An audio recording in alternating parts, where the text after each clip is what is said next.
Hey, hope everybody can hear me. Hope everybody's doing well. Hope everybody is having a great evening. Certainly a little bit of a different episode of the Aaron Torres Sports Podcast here on a Wednesday night. We did wait till that thriller Villanova DePaul went final.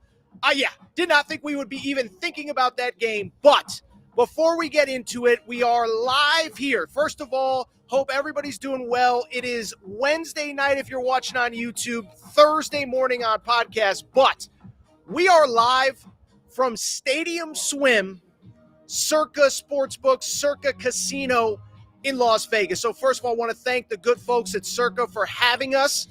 We will be here for the next 3 days. So we will be doing a Wednesday night show, a Thursday night show, a Friday night show. And then if you want to get up early, we'll be doing YouTube exclusive stuff on Thursday and Friday mornings around 11 a.m. Eastern time. But behind me, you can see it. Stadium Swim. You've seen it on social media. You know what it's all about. Huge screens, best place in Vegas to watch sports, whether you're coming in for college hoops over the next couple weekends.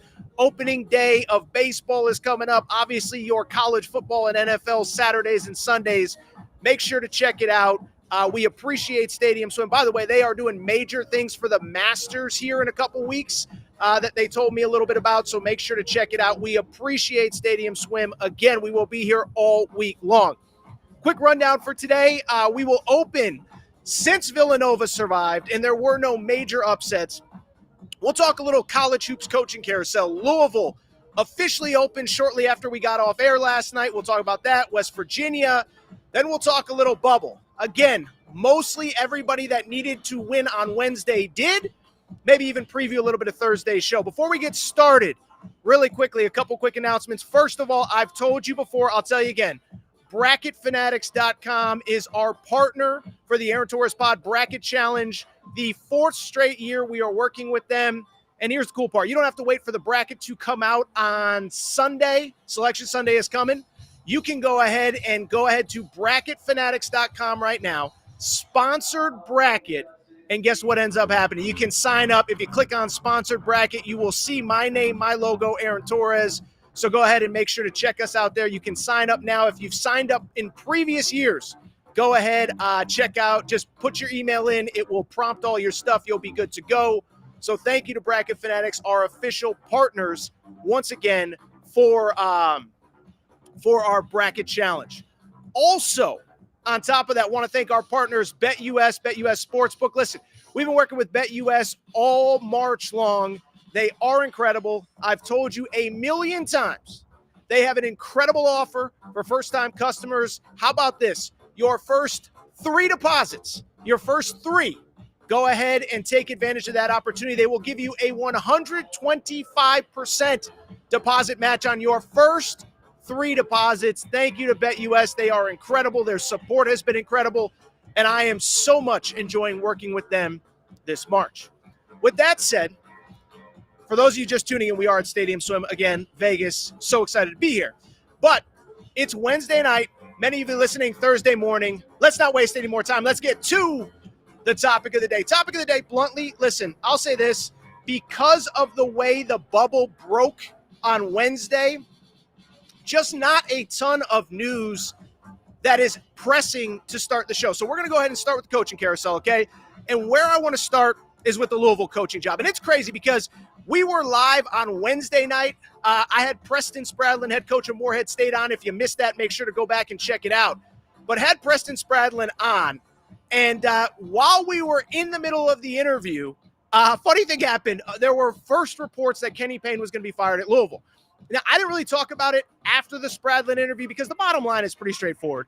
It wasn't, and this is no disrespect to other people in the media, everybody's working hard. It wasn't really a report. The report was he's expected to be fired in 24 to 48 hours. It's like, yeah, everybody knows that. That's not anything new. That's not something that's breaking. So I figured, out of respect to Kenny Payne, guy I've never met before, guy I don't know at all, I'd wait till he officially gets fired. And, well, today, Wednesday, what is today? Wednesday, a day after he lost in the ACC tournament, he does get fired, wrapping up what is indescribably one of the worst tenures in the history of high major college basketball, right? I was thinking about this. First of all, I got a little thing on. Let me take this off real quick. But I was thinking about this. So, you know how when you're a kid and you hear about your favorite team, whatever it is, Tennessee football, like I'll give you an example. In like 50 years, people that are 20, 25 now are going to be telling their grandkids about the Butch Jones era. That was the worst thing I ever saw. I didn't think I was going to survive it, whatever. I bring it up because you hear about eras as bad as the Kenny Payne era. It's another thing to actually live through it. This was one of the worst eras ever, and I want to get to the candidates here momentarily. We need to put in perspective how bad this was. 12-52 overall. The stat I believe that I saw out of the Louisville media was that he lost more exhibition games than he had wins away from home, which is kind of a staggering stat. I don't know if that's exactly right. We'll have to get our crack research team on it here. But I bring it up because it was bad. You know how I knew it was bad? About a year ago. So remember, he gets the job. He starts coaching in November 2022. I remember having dinner with an NBA exec probably mid-December 2022, less than a month on the job for Kenny Payne. And this guy told me, he's like, I like Kenny Payne. That is the worst coach team that I've ever seen. So it did not go well. He started 0-9, finally wins a game. I forgot that he lost to Bellarmine and Wright State and whatever. But he officially gets fired on Wednesday. And I think what was disappointing mostly about it was kind of a strange ending because even his last press conference, he was kind of defiant, something about, hey, I told you it was going to take more time than we had. We needed 3 or 4 years. It's like, bro, you went 12-52, okay?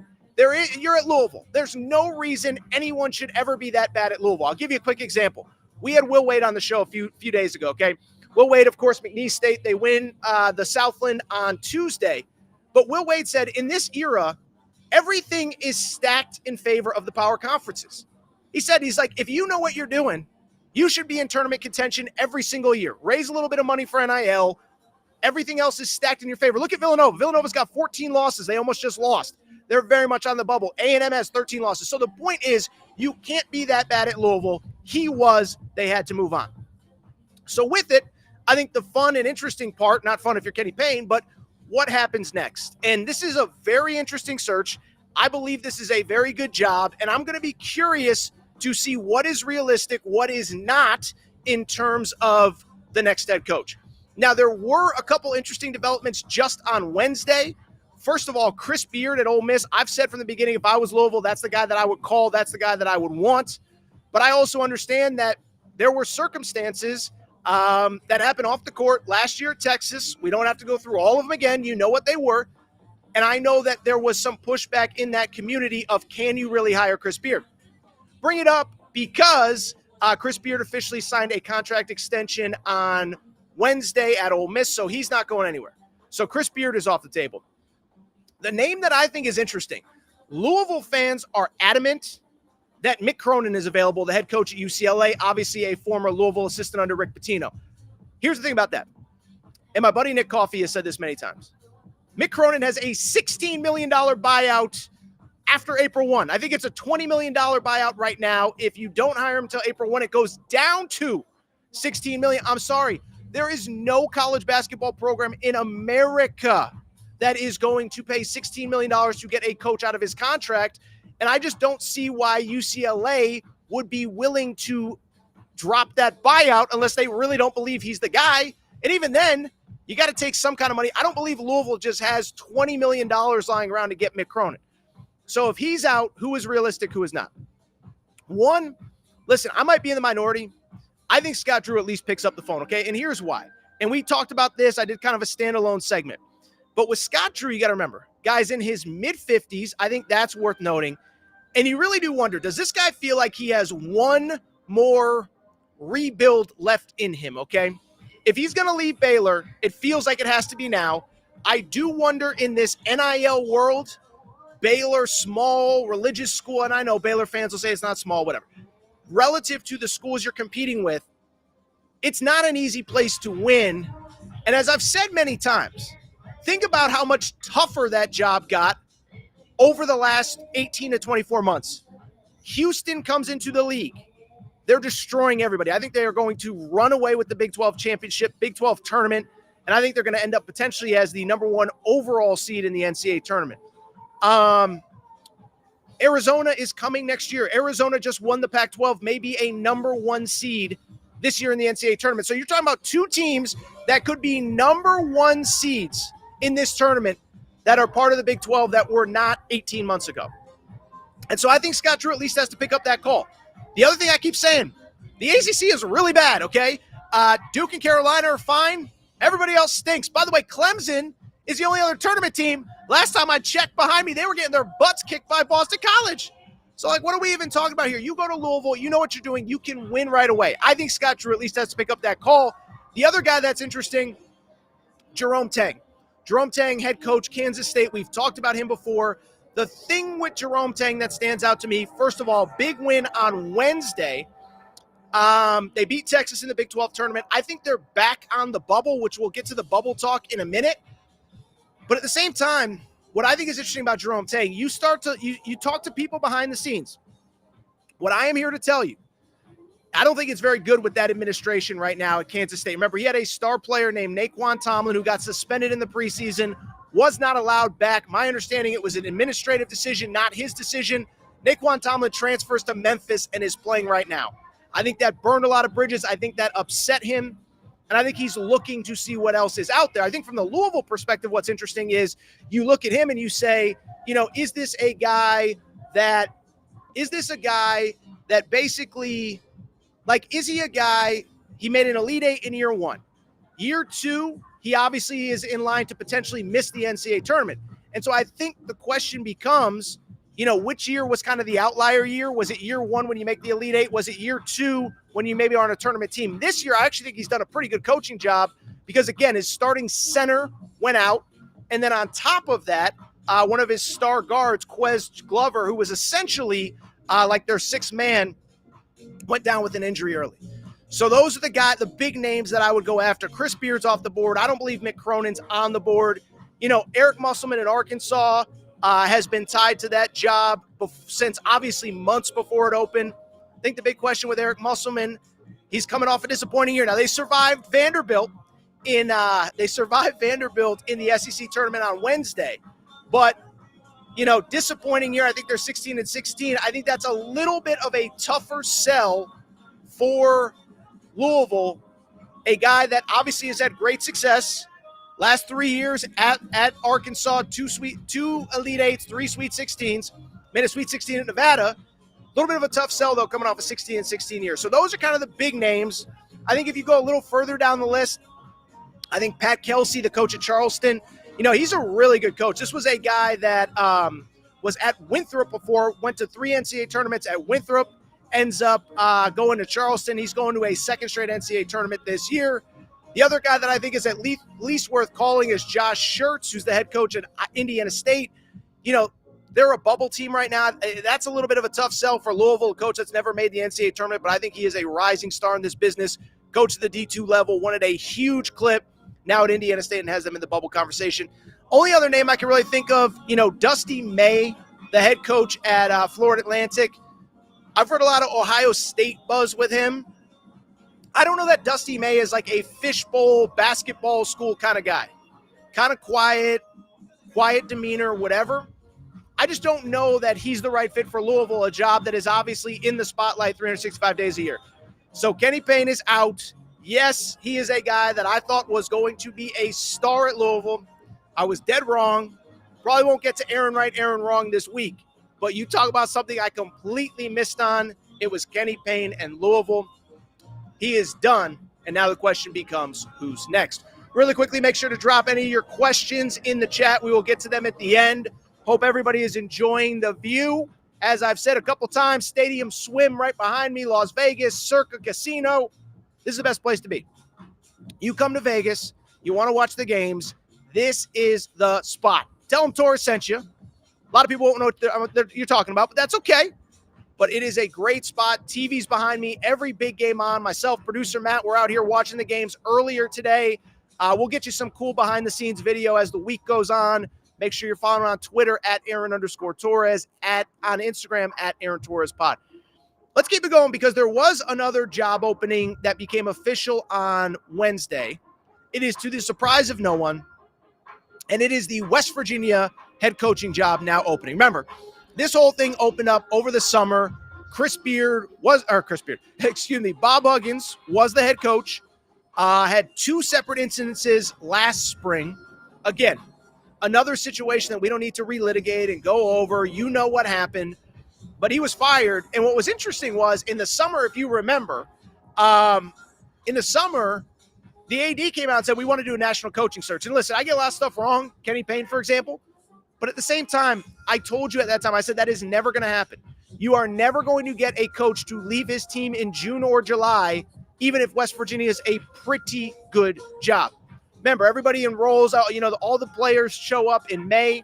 You're not getting somebody to leave a week later after they got all their guys on campus. So they went through the season with an interim head coach, Josh Eilert.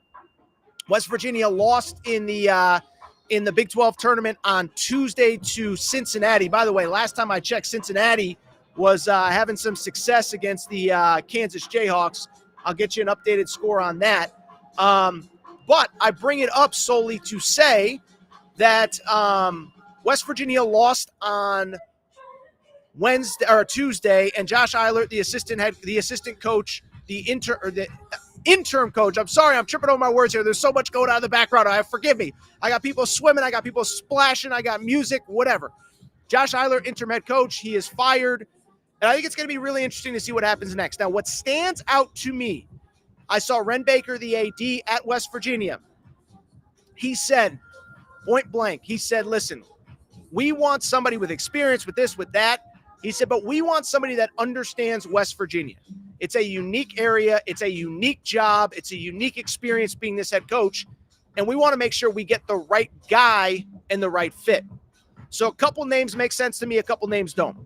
The first one that I think is really interesting, Mark Byington is a guy that seemingly has been on the West Virginia radar for weeks now. He's the head coach at James Madison. James Madison, if you've been watching all of these small conferences, they, of course, they won the CAA a few days ago, 31-3 this season. And he's kind of from that Virginia area, lived most of his life there. James Madison, of course, is in Virginia. A lot of buzz that he would potentially be the favorite to get that job. I think Pat Kelsey, I mentioned him a minute ago. He was at Winthrop. Now he's at Charleston. Listen, guy's been a head coach for about 12 years, 5 NCAA tournament appearances. West Virginia, I think, could do a lot worse. And he's the kind of guy, too, I think he gets the area from Ohio, coached at Xavier, coached in a lot of that region. So I think he's very familiar, gets what that job is about. Now, I'll be blunt. I've seen some names that I don't think makes a ton of sense to me right now. And I'll be perfectly honest.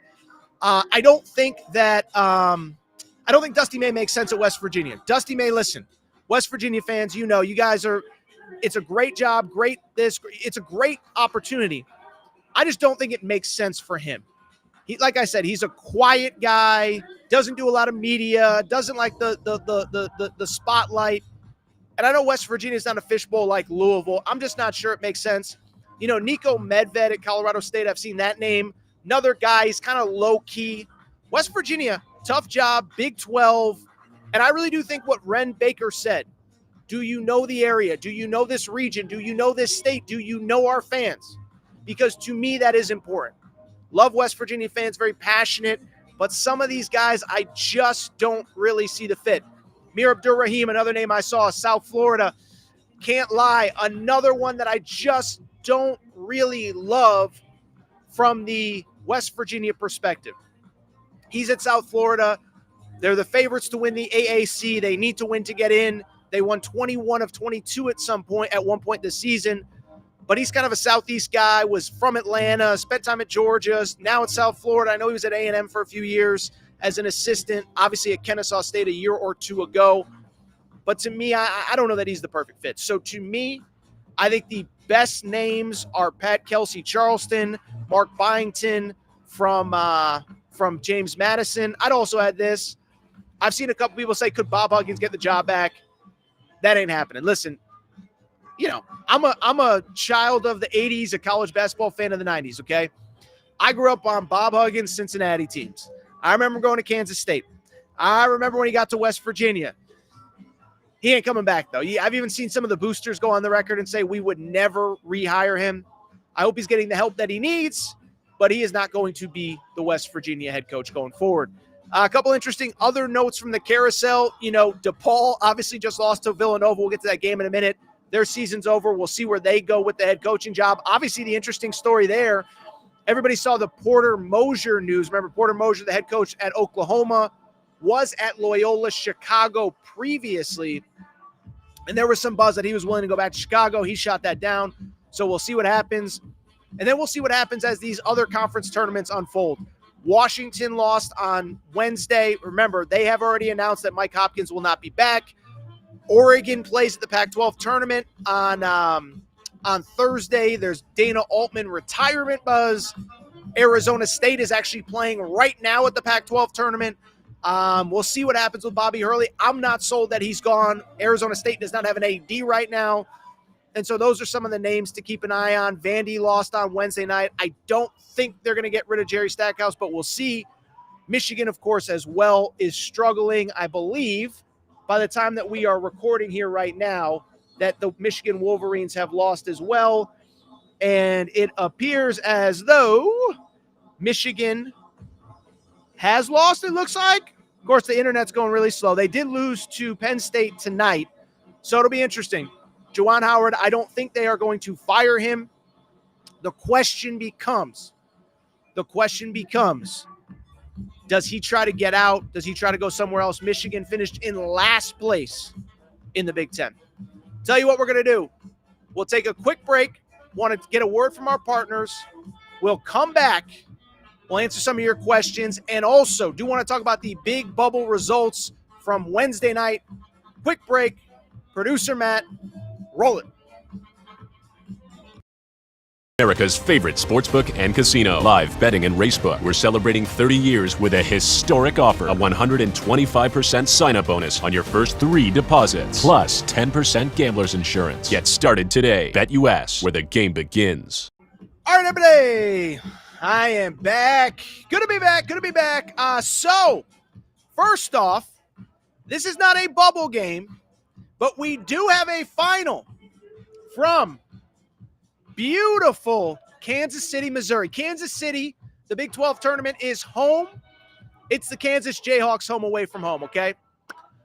Well, certainly very interesting because Kansas just got destroyed by Cincinnati, okay? Now listen, couple things. Kansas, of course, is without their 2 best players. They were without their 2 best players. Hunter Dickinson hurt his shoulder. Kevin McCullough's been in and out of the lineup all year. And so Bill Self basically waved the white flag in this Big 12 tournament. Basically said, I'm not playing my guys. He's giving them 2 weeks off. And we'll see if they're good to go come NCAA tournament time. Remember, this is a team, they finished 6th in the Big 12. And so I haven't thought all year that they are an elite, legitimate Final Four type contender. I think Bill Self's not the GOAT, but he's really good. But I just don't know if this is Kansas this year. They lose in the Big 12. That is noteworthy. Cincinnati advances. I guess in theory, they're what we would call a bid stealer. But at the same time, let's be honest. They would have to beat Baylor, Iowa State, and Houston to win the Big 12. Don't think that's probably going to happen. So with that, let's get into some of the other big results from Wednesday. Let's talk bubble. First off, the big result that happened right before we got on air was the Villanova-DePaul game.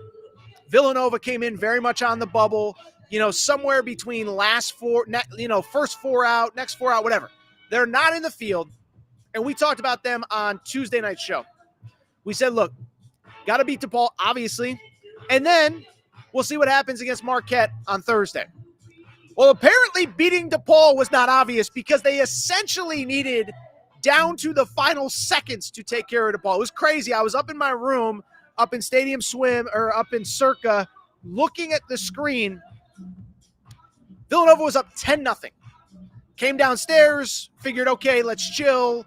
Don't need to pay attention to this one. All of a sudden, I look up, and they're down, and they're trailing, and they're back up, and they're down again, and they're back up. Down 2 with 14 seconds to go. They get the timeout. Justin Moore, to his credit, one of the few holdovers from the Jay Wright era, hits a big 3. They get a stop. You could tell DePaul had a timeout. You could tell they didn't know what they were doing. Coach should have called the timeout, whatever. Villanova survives. Listen, I still think Villanova, they need to beat Marquette tomorrow, in my opinion, just to be on the bubble. I don't think they're in right now. I think they have to beat Marquette to have a legitimate case to even make the tournament. We'll see what happens tomorrow. Marquette does not have Tyler Kolek, their star guard.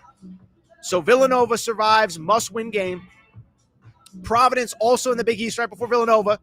They played Georgetown. Remember, Georgetown coached by Ed Cooley, former Providence head coach. Well, Providence for the third straight game against Georgetown, their former head coach. And for the second time in a week, they beat Georgetown. Providence needed this win. This was the win, much like for Villanova, much for like a lot of these teams, the win essentially did nothing for Providence. Providence just couldn't lose this game. Now they play Creighton tomorrow, early night game at Madison Square Garden.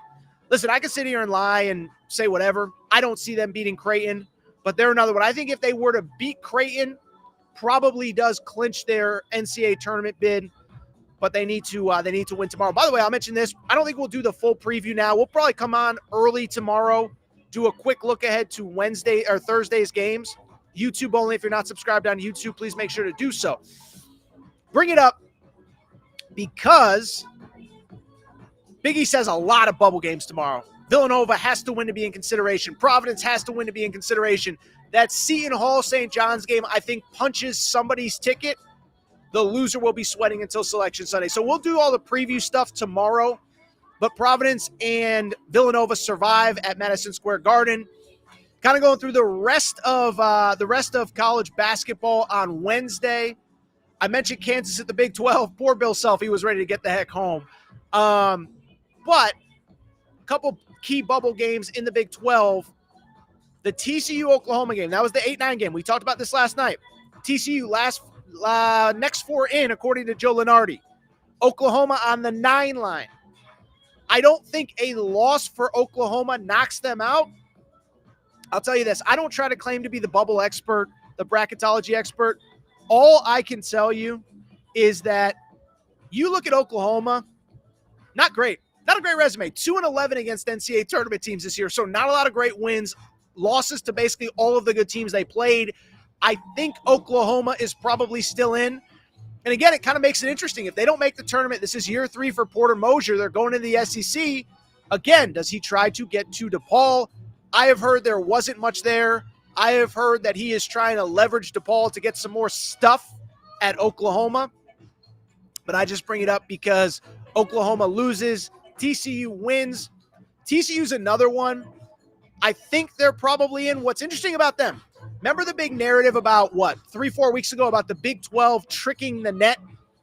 TCU's maybe the most egregious team that took advantage of that. The net weighs in margin of victory. And so the Big 12 schedules a lot of really bad teams in the out-of-conference, beats the crap out of them, and then gets high in the net in the preseason or in the out-of-conference, and then it leads to in-conference everybody being ranked high. Bring it up because TCU probably needed to win today to feel good, needed to win on Wednesday. I think they're probably in. ACC, a very interesting one. Wake Forest. Remember Wake Forest? Remember that court story that we talked about quite a bit here on the Aaron Torres pod over these last couple weeks?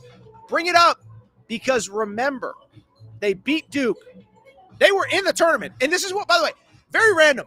This is why I hate doing the whole, well, this punch there. Like, until it is official that you can lose every game on your schedule, I hate saying this team's in. This team has a number 1 seed. This team this team that. Because Wake Forest is the perfect example, okay? Wake Forest beats Duke. Everybody says they're in. I fall for it. I say they're in. What do? They lose 3 straight games, including 2 bad losses, Georgia Tech at home, Notre Dame at home. Well, good news. They go to the ACC tournament. They're the 5 seed. They play Notre Dame. They beat Notre Dame. That was an absolute must-win.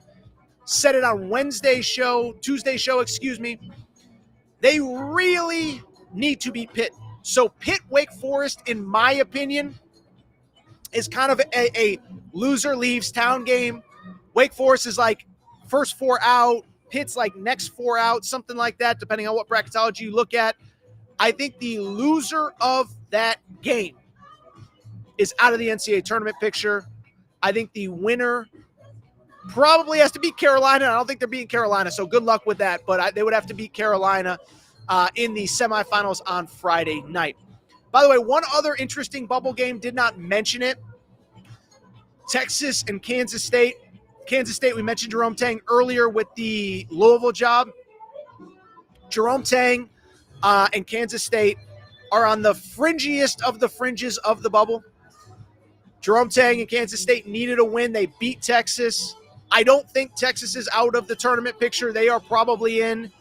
Kansas State will now play Iowa State, who they just played pretty recently. I believe they beat them final day of the regular season, if I'm not mistaken. Just bring it up because man, oh man, Kansas State beats Iowa State. That is a very interesting team in the bubble conversation. So Kansas State beats Texas. If you're like an Indiana State fan, if you're you're a Nova fan, whatever, you do not want to see Kansas State win that Iowa State game. I think that probably puts them in. Really quickly, we'll get to some of your questions, if any are there. Before we do, I want to remind everybody, as I said, our Aaron Torres Pod Bracket Challenge is back for the fourth straight year. BracketFanatics.com. Go to Sponsored Bracket. You'll see my logo. $1,000 prize pool. Here's the cool part. You can sign up now. You don't have to wait for the bracket to come out on Sunday. Sign up now. Get involved. $1,000 prize pool. We're giving away $1,000 in prizes. BracketFanatics.com. Hit the sponsor bracket tab. But I should also mention, and this is important, make sure you're paying attention, people. The great part about Bracket Fanatics, you can join Torres's pool for free, but you can also start your own bracket. If you go to BracketFanatics.com, right above that sponsored brackets tab, where you can sign up for mine, there is a start a bracket tab where you can start your own. And I'm here to tell you, I've used all the websites. I've used Yahoo. I've used ESPN. I've used all those fake competitors. I'm here to tell you, Bracket Fanatics is the best, and I'll tell you why. Everybody signs up on the site. It can be a free pool, but if you want to pay, if you have a pay pool, $5, $10, $100, $500, whatever to enter, Bracket Fanatics, you can pay on the website. They collect the money. They distribute it for you. No chasing down your buddies, your friends, your frat brothers. Doris from accounting that never wants to pay you her $5 because her team lost. Just go to BracketFanatics.com. You can start your own bracket there. BracketFanatics.com. We love working with them. Fourth straight year we're working with them. To sign up for my bracket, sponsored brackets is where you want to go. But also, on top of that, you can start your own bracket, start a bracket, BracketFanatics.com. We appreciate their support. Producer Matt, do we have any questions before we hello, AT from Indonesia. Glad to be a member of the podcast. Eddie, I appreciate you, Eddie, from Indonesia. I didn't know they like college basketball so much over there. So, listen, I don't know who your team is, but we appreciate your support. By the way, should mention, I am wearing my Hassan Diarra shirt. UConn plays tomorrow. Hassan has been on our show. Shout out Hassan Diarra. What else we got? What gets A&M into the tournament? Okay, so Texas A&M plays Ole Miss tomorrow. Ole Miss, Chris Beard got paid. Chris Beard got that contract. You got to beat Ole Miss to start. I think at that point you still have to beat Kentucky. I am not sold that you're going to beat Kentucky. I know you beat them in College Station a few months back. This is a different Kentucky team, and they still almost beat you. I'm out on A&M.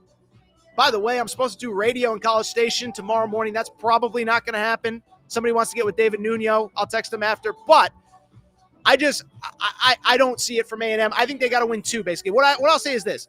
Beat Ole Miss. That doesn't do anything for you. You have to get the win over Kentucky on Friday night in the quarterfinals. Don't think it's going to happen. That was from Isaac, by the way. Any other questions? Dee sends some hearts. Dee, thank you for your support. I think that's really about it. I'm not going to do the full preview. So a reminder, we will be on live Thursday morning. We'll do a quick little pre-show on Thursday morning, previewing all the games. Go ahead and make sure, by the way, a couple things. If you're not subscribed on the podcast, make sure to do so. Also, make sure to subscribe on YouTube. Make sure to put on those alerts so you know when we're going live. Appreciate everybody tuning in here late for a post-game Wednesday night. We will be back on Thursday. We will be back on Friday nights, and we will also have YouTube exclusive stuff about 11:30 Eastern, previewing the Thursday and Friday night games. Really quickly, I appreciate everybody's support. audience here is massive here on a Wednesday night in the middle of the night. Appreciate everybody that's joining in. I want to get a couple results here, final. Again, by the way, I think it's obvious if you're watching. We're here at Stadium Swim. Thank you again. And again, we'll be here Wednesday and Thursday. And a couple other results that I think are worth noting. We mentioned earlier all the DePaul. We mentioned most of the games. I think it's worth noting that, let's see here, late in the Pac-12. Let's see here. Stanford does beat Cal. So that's an interesting one. Stanford, their coach Jared Haas is probably out after this tournament, so they survived to play another day. Thought it was interesting. Boston College beats Clemson. I thought Clemson would make a little bit more of a run. Missouri, they had Georgia on the ropes. They could not hold on. I thought Missouri might pull out a win at the SEC tournament. They do not. Georgia advances to Thursday. All my days are confused here. The Georgia advances. Let's just do a couple key games for Wednesday or for Thursday, and then we'll get out of here. First of all, let's start in the SEC. I think that Mississippi State LSU game to open the day, 1 p.m. Eastern, 12 Central, that's a big one. Mississippi State fans, if you're listening, you got to win this one. You can't lose to LSU. You win this one, I think you're probably okay. I think to me, for Mississippi State, it's more about you can't take bad losses at this point. If you lose to Tennessee in the quarterfinals, I think that's okay. You can survive that. Don't think you can survive a loss to LSU, so win that game.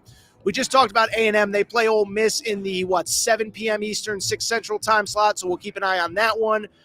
Big East, I mentioned this a minute ago, but Big East, Seton Hall, St. John's is the game to watch. UConn plays Xavier early. If UConn advances, they'll play the winner of St. John's, Seton Hall. That is a big one because you look at that game.